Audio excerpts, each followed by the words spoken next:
welcome to Yesterday, Today, Tomorrow. My name is Mariana Cordier, and I am your host. It's the year of the tiger and a wonderful opportunity to learn more about our Asian friends and neighbors. To share their culture and perspective of the Asian community, I am joined by three fantastic ladies. I have Ariane Ong from the Montgomery County Progressive Asian American Network, Janelle Wong, who's a professor of Asian American Studies at University of Maryland, and Ying-Ting Hong, who's also a hearing and speech sciences professor at University of Maryland as well. Ladies, I am so happy to have you here on the show. And Ariane, talk about, educating the rest of us about what is the Lunar Year or the Year of the Tiger? Well, first, thanks for having us on your show, Mariana. And you did well in selecting a diverse group of panelists. And that is probably my first point, that this holiday is celebrated not just by Chinese Americans, but also by Vietnamese Americans and Korean Americans, among other East and South Asian cultures abroad and also here in the United States. So it's a really significant holiday. It marks the world's largest human migration. In mainland China, there's like 3 billion trips. And that's because people want to visit their family. And that's a big theme, family. And with family, what do? You eat food. And so it's a time for celebration, to usher spring and renewal, to acknowledge senior members in the family, and just to wish each other good health and prosperity. It sounds like such a fun and wonderful stress-free holiday. How does it work with COVID? How has it been with the pandemic? I was invited to a celebration that was virtual by a community-based organization. And what they did is they pre-recorded dance performances and vocalists and poetry readings. They did all that. They spliced it together, and then they presented it in just a nicely packaged, 1 hour celebration. But if you're at home with your family, then you can have dumplings, which is what we did. It's a favorite in our family, and it gave our child, one of those red envelopes, which is a tradition that unmarried people in the family really enjoy. And what does that mean when you get a red envelope?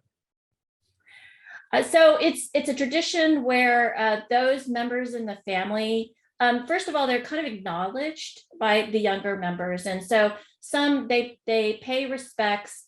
We don't do this in my family, but my cousins do. So for example, my cousin's children might give a sign, a hand signal, which is like a hand wrapped over a fist.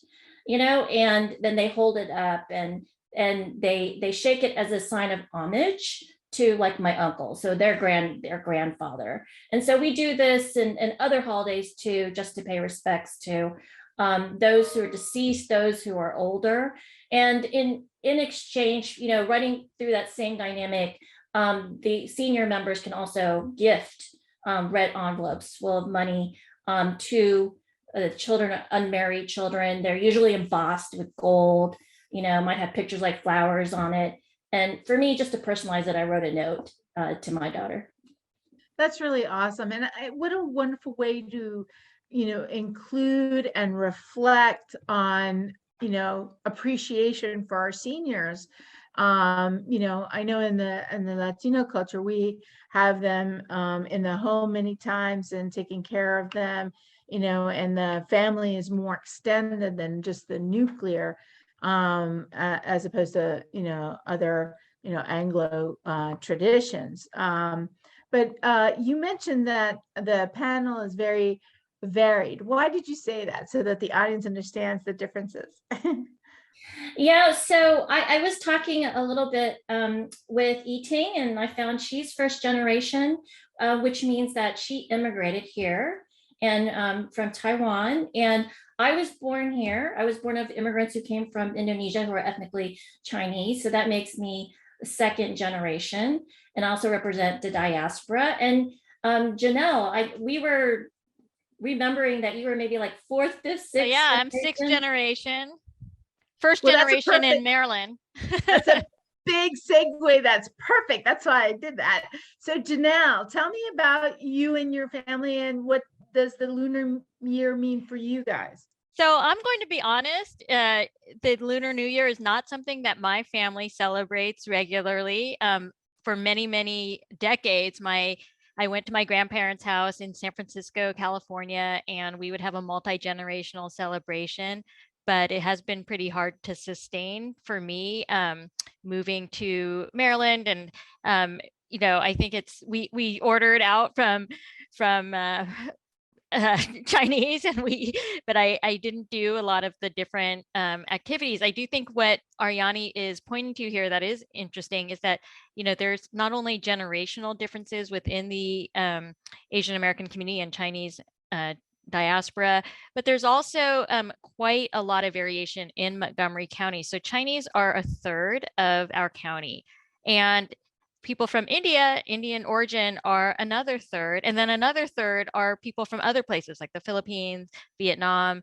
And so we really have a very diverse Asian community, not just in terms of generation, but really across different origin groups where, people think about Chinese as being kind of the dominant group, but we're really just a minority now of or plurality of the population.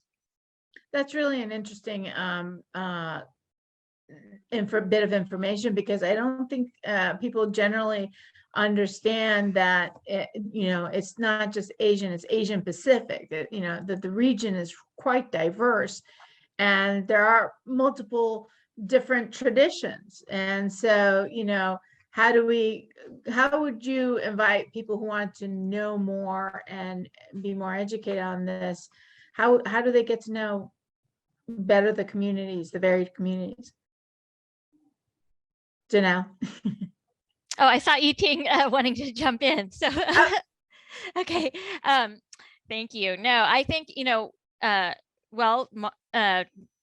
Ariani had said the organization that she is with, and I'm also part of that organization, which is the Montgomery County Progressive Asian American Network. And on our website, we have some resources for understanding the community and some basic statistics. There's also some exciting new opportunities coming up in our county and in our state, especially with 3 bills on ethnic studies being considered over this legislative period, including one that is coming up for a hearing this Thursday. And it is a bill to create an advisory board that would really make a more robust curriculum and diversity and inclusion policy in our schools that is not just about Asian Americans, but also other groups. So there's definitely some opportunities coming up to learn more about our communities. And I didn't want to leave you out, Yingting, but what did you want to add to what the ladies were saying? Yeah, I wanted to jump into with respect to the diversity issue of the Asian American community, because I think that even within, it's always very hard to figure out kind of what's the right grain size to describe people and people groups, even within Chinese Americans.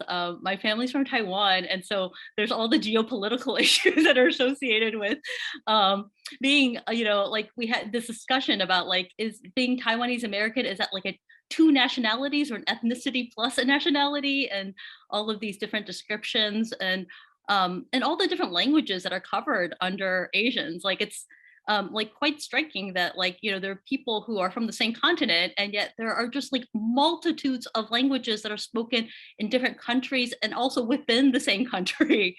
And so in some ways it makes perfect sense to clump a lot of people together, because we're a relatively small minority relative to other ones, but at the same time it's hard to speak on behalf of a whole lot of people who are actually quite different.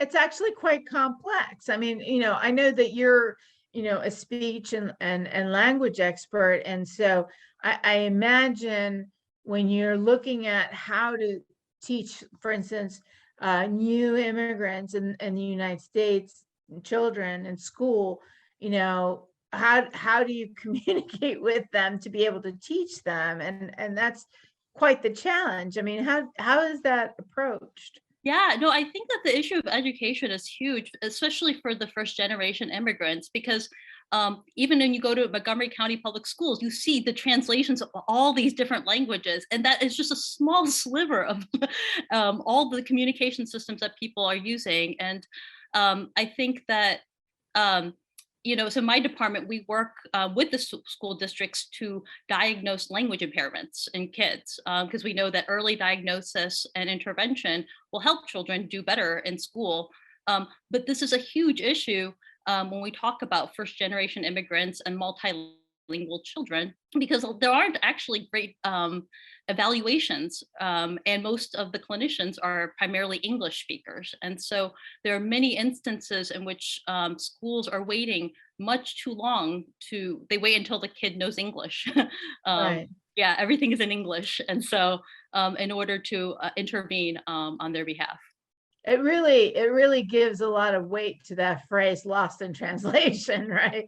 Because if you're waiting until they can speak the language, that can take a while. Yeah, exactly. And I think that I think the other kind of angle that's relevant here is that we focus on the language, and there's of course then the culture that is combined with the language to produce understanding of people, both in schools and then across all different kinds of settings. And so I think that work in my research and then also in my department focuses on ways in which you can bridge these communication divides. Well, and in the Hispanic community, what I've noticed is that we struggle with the fact that the parents may not be all that educated. And so they don't read or write in any language, not in Spanish and not in English. And then they're tasked with helping their own children with homework that is in English. And so, it is really, I think that for those who have been here and speak English and, have been here more than a generation or two, have a definite advantage to the new arrivals that are trying to overcome all of these hurdles. And so, having networks like, the Progressive Asian American Network, I imagine is great for that outreach that you guys can do. Ariane, why don't you talk about your organization a little bit? Oh, thank you. So Montgomery County Progressive Asian American Network is a nonprofit that was started about a year ago. And, Janelle is one of those co-founding members, along with some other residents in Montgomery County who felt like that there weren't diverse perspectives coming from the Asian American community. And there was this overriding sense that the public was seeing us, as a monolith. So going back to language diversity, the way that this sort of plays out is that, there are so many different ethnic communities and therefore languages, and even in a single ethnic group like Chinese, there are many different dialects, right? Even in my family, Indonesian, there's different island dialects, and across an island, and then even within those dialects, they're tiered, depending on like what socioeconomic status you're in. So when it comes down to schools and, providing for the needs of the students, one thing that Mokopan strives to do is to better understand the community. And the way that we do that is to advocate for better data collection. And because our community is unlike a lot of other communities, because we're cobbled together by different ethnic communities and languages, we're looking for data that is specific to each of those different ethnic groups, because in a political sense, it works to combine us in order to leverage a platform to advocate for policies. But when it comes to receiving programs and services, we really need to have that disaggregation to better serve the needs of those different groups. It hasn't really been the community served being kind of all lumped up together. I would imagine that I can understand where as a block it gives you a little bit more power to have your voices heard and such. But I mean, I know for us, for the Latino community, Central America is very different from South America, and even within that scope, you can't say that Brazil's like Argentina or vice versa. So, I imagine that you guys face the same issues. We do, Yeah. and especially on a national level. And so I was going to say Janelle is one of the next national experts on data pertaining to APIs. And so I was going to invite her to chime in. There are a couple of trends. One is that, yes, the community is really defined by its diversity in some ways. It's the hallmark of the community in terms of language, national origin. But despite that diversity, my research shows that Asian people who identify as Asian American actually share a remarkable convergence around a few key issues. That is, they tend to be more than the general US population, more environmentalists, more supportive of gun control, more supportive of government-sponsored healthcare, and they also are very pro-redistributive tax policy. So these are things that people don't often associate with the Asian American community in terms of their political agenda. But I think it's important to note that, Asian Americans are distinct, not necessarily on the issues that people associate with Asian Americans, which is like education and immigration, but they are they move together around these other issues that are also very important in our society: the environment, gun control, health policy, and also, really economic justice. And why is it that the non-Asians have a hard time understanding those core issues that are important to the community? I think it really has to come down to stereotypes. So the two key stereotypes of the Asian American community, one is the forever foreigner stereotype, and that's associated with a lot of discrimination that Asian Americans, people of Asian origin have experienced throughout US history. But that is coupled with another kind of stereotype, which is the model minority stereotype, that people assume that Asian Americans are naturally smart and competent and don't face discrimination. And so both of those kinds of assumptions don't allow people to dig deeper into the real, other Asian American values. I mean, of course, all groups care about education. Education is a value across different racial and ethnic groups, but Asian American, and people think about education as being the core Asian American value. Well, actually, research shows the core Asian American value is actually these other kinds of important issues in society.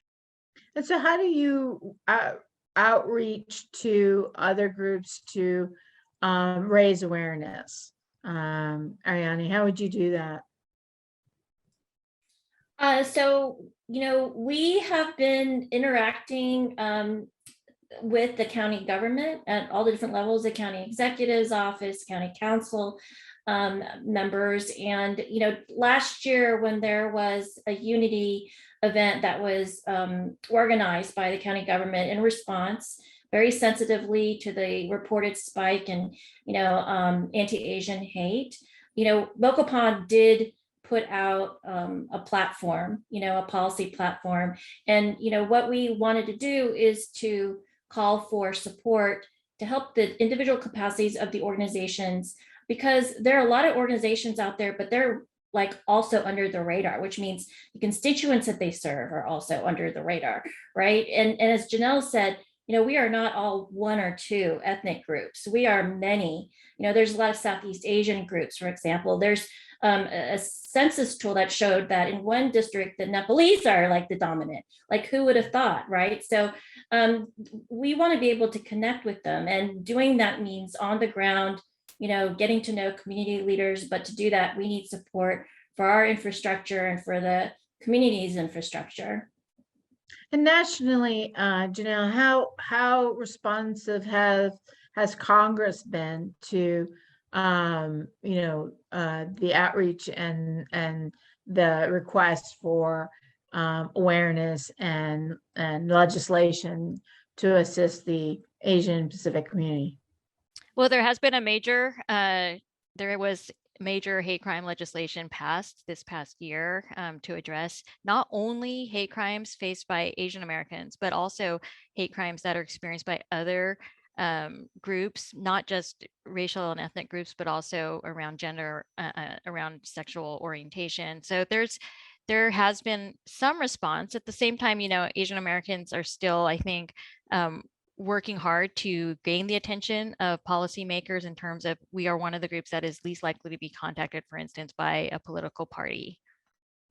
That's interesting. And why is that? That's a long story, but I'll give you one. Some people think, oh, it's because Asian Americans are apolitical, but that is not necessarily the case. Asian Americans are actually a growing political constituency.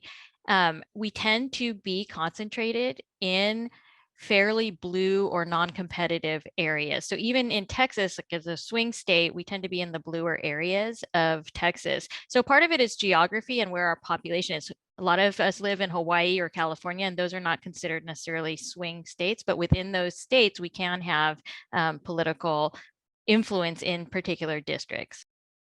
And so, Yingting, I know you were in Chicago. You grew up in Chicago. What was it like growing up there as a first generation Asian? Yeah. Thank you so much for asking. I think that, so I grew up in the northern suburbs of Chicago in the 80s. I think that like being a Midwestern Asian American and first generation, it was really difficult to articulate an identity. It wasn't like the identity existed in like pop culture and you could just be like, oh, I'm like that. And it wasn't like the identity existed among your friends and you could be like, oh, I'm like you. And it wasn't really until I was in college where there was a substantial proportion of Asian Americans, many of them coming from Texas and California, and like just realizing that they had that aspect of their identity better formed because they had a community to grow up around. I also, think about this with respect to my daughter who is growing up in Montgomery County and how different it is, both generationally and also geographically. And like very excited about the work that is being done within our community here locally for both advocacy and then also the identity formation of the next generation. It's so funny because identity is so incredibly important. When I was growing up, before all of you in Montgomery County, it was very different and it wasn't very diverse. And I remember people would hear me speak Spanish and they would ask me if I was from Mexico and if I liked tacos, and they were being kind. They weren't, disparaging, but I had to educate them to what it was to be from South America, and we don't have tacos. It's a very different, we're more like Texas cuisine. We're all about, the barbecue or the cookouts. And so I can understand that challenge when you don't have anyone around you that is similar. And so, for those Asian Pacific folks that are in those red states, Ariane, have you had, contact with them to know what kind of struggles they face in those states? Yeah, so when I left Texas in 1987, and this was even before the identity of Asian Americans had really firmed up and sort of migrated from the West Coast, where it actually was hatched during the 1960s and civil rights movement. For some reason, it didn't reach Texas by 1987. So we were still called Orientals at that time. We didn't have that identity. And so it's only when I went west that I learned that it was. But I think it was difficult. I mean, I was supported by a concentration of Asian Americans around me and in high school, and I think that really helped support me. But around us, I was very acutely aware of the racism that did exist, and there just wasn't a support system that there is now. Now it's different. Houston is much more diverse, but they're not concentrated enough to overcome some of the things like the manipulation of voter rights, that's going on that fragments, and the redlining that's fragmenting those communities and preventing them from having political voices. And I'm totally throwing a topic out there. I'm warning the audience that none of the ladies knew I was going to raise, but with the way that this conversation has been going, I imagine that redistricting and that work that was done earlier this year was impactful to the Asian Pacific community. Was it not, Janelle? There are definitely important areas where Asian Americans, form a community of interest, or even there are a few minority Asian districts. And so here in Maryland, I haven't seen as many true fights around representation, but we are joining in coalition to try to influence and maximize our political power. One of the things that is interesting about redistricting and Asian Americans is that Asian Americans are one of the groups that is more residentially integrated compared to other people of color. And so that can mean that, Asian Americans are, because of residential segregation, other groups might have a majority minority area. And Asian Americans definitely have to work with other groups to gain that representation. We do have, a growing number of Asian American elected officials here in Maryland also. All right, and that's gonna, unfortunately, we're running out of time. It's so interesting, but that the moral of the story is you gotta participate, you gotta vote. I'm Mariana Cordier. Thank you to my guests for being on the show and the audience for watching. It's Yesterday, Today, Tomorrow. Until next time.